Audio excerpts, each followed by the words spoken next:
This is the growth strategist, Donna Ambler. I want to talk to you about Steve. A lot of you are very much like him. He's the president of about a 25-person company. And they've been successful, but somehow recently the fun has been replaced by worry and hard work and long hours. And for a variety of reasons, people are starting to leave the company. And it looks like they're good reasons. On the surface, it's like a person has their spouse getting a job in California, so they're moving, or another person isn't going to come back after a pregnancy and having kids.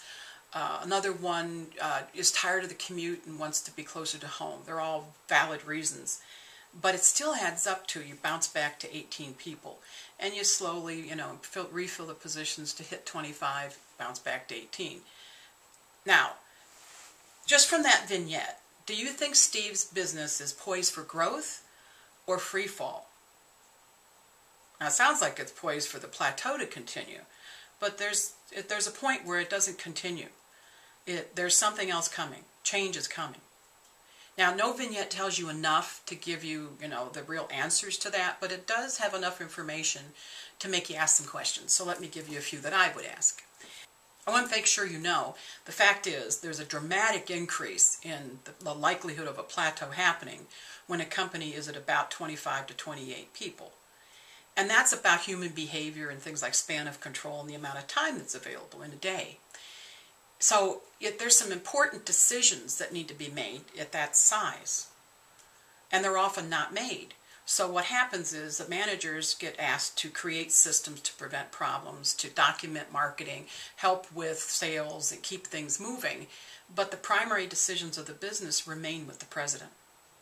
So the employees start looking to the managers to be more clear about priorities. The boss isn't as accessible, Steve's too busy, they can't get him, and decisions aren't being made fast enough. And so the employees are getting disgusted with the managers because things aren't moving quick enough. One of the things that happens in a typical scenario like this is that a handful of employees conclude, we could do this better than those guys, and there's like a little mutiny that happens, and a handful of people go off and create a competing business.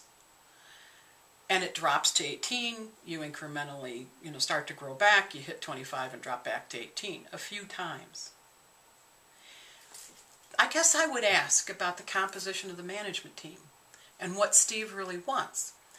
Does his need for control and fear of loss of control, which is the cause of the plateau, does that trump his desire to grow? He might not know how to, but is he choosing control of a small company over increased success? And if he actually would like to have a bigger business and learn how to get past this particular impasse, what's the composition of the management team? It's really hard to break that control need induced plateau if you have a group of doers, followers, as managers. What would happen if Steve learned how to recruit and bring in leaders so that there could be a share of control, share of leadership, share of, sharing. Replace control with sharing.